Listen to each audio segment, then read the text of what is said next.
just thinking, what you see is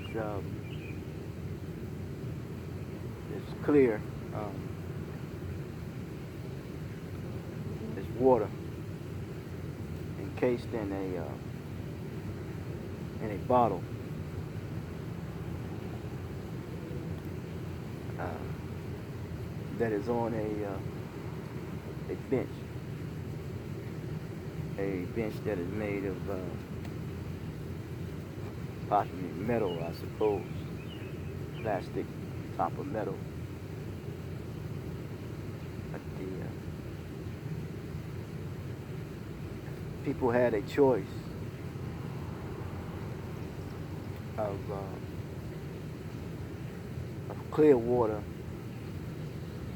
versus dirty water.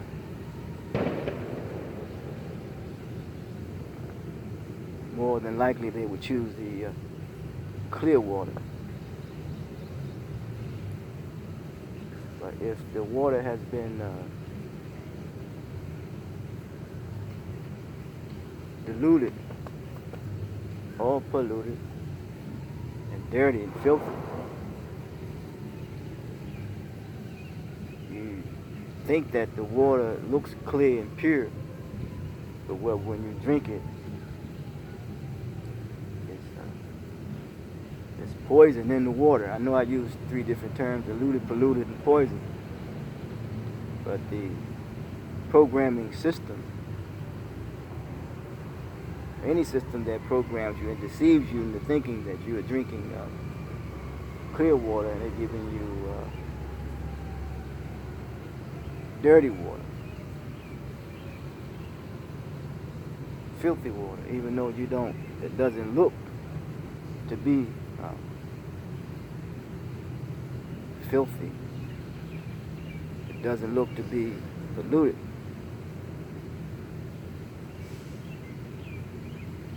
But yet it is poison, and it wind up killing you, you know. And this relates to certain niceties of life, you know, when it's covered up with niceties. You know, what's covered up? I mean, you know, superficial and artificial interactions one with another, you know. And you can only season something but so much. You only can put so much seasoning on a food that you're preparing. You can only take too much of, not too much, or, you know, when you take medicine that which is prescribed, you only can take for so much. You know, there are limitations. But this metal that I'm sitting on, whatever it is, metal is something that can be fabricated, you know, and, but it serves a purpose, you know. When one tells fabricates a truth into a lie, you know, it serves a purpose. So I think that for the most part, one is confronted with the monopoly of power, you know. But yeah, so I move on from there. Just thinking the older I become, and very grateful and thankful for that, the more, for lack of words, unto myself I become, the more, I don't want to maybe use the word lonely, but maybe it is, you know. As a younger person, you grew up and interacted with people, and then when you get to middle age, you start to, I guess, determine your course in life, direction you want to go. And if you have no family, I mean, no one to share your course of life with. And then when you get older, you become um, all by yourself.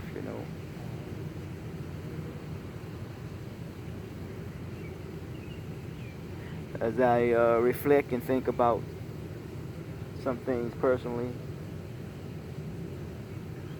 and how I develop my thinking,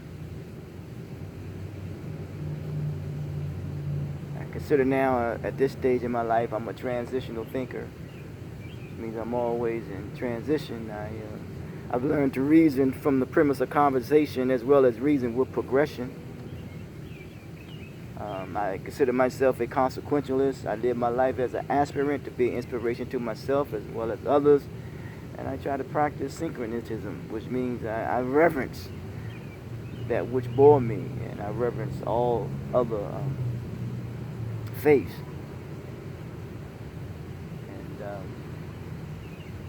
one doesn't pigeonhole me, doesn't keep me in, doesn't confine my thinking, because even one book, because I realize that nothing should be more powerful than my mind, because of this transforming power that it has. But in the popular society, of course, people gravitate to that which is popular and that which is socially accepted. And so as Dr. John Henry Clarke shared before about, he has said that and I'm paraphrasing, I believe he said he has no friends, I mean, you have, not that he has no friends, but you have no friends when you're trying to deal with the anything that is demeaning and degrading, that devalues, not only your history, but your image, the image of any people. But I'm paraphrasing now, but I'm just really speaking from the position of humanity, but it's pretty interesting, man. The older you get, for me, the more lonelier and isolated, and even my thinking seems to be, you can't marginalize my thinking, but in the society in which we live, they do try to marginalize the way that you think. But just trying to form, as I'm confronting with the monopoly of power, I'm just trying to create new improved interactions, meet as it pertains to as we help each other deal with our everyday experiences, and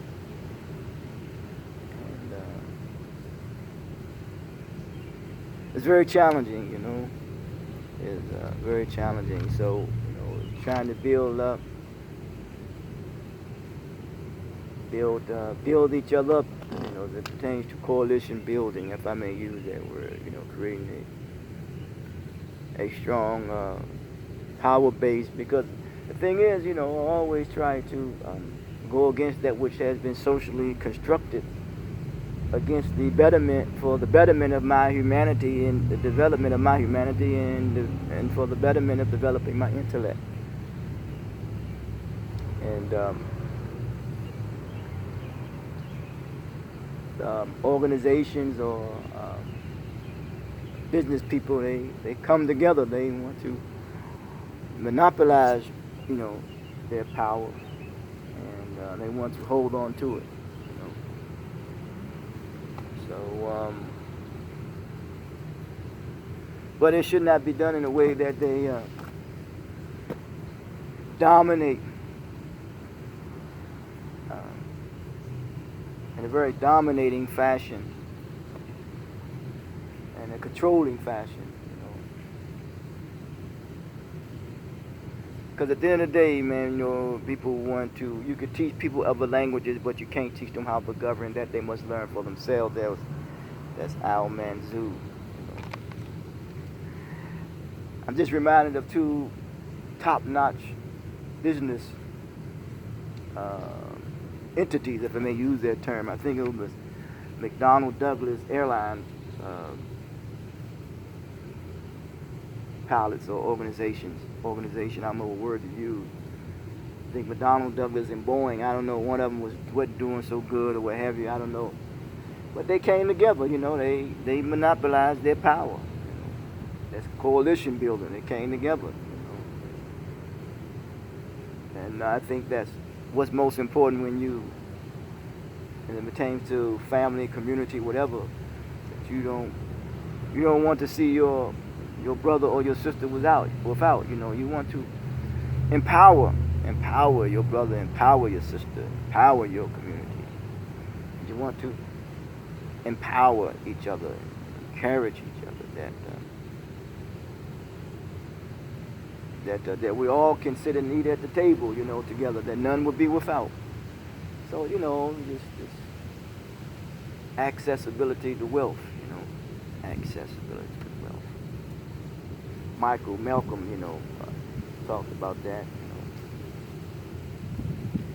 know. So, from many comes one, you know.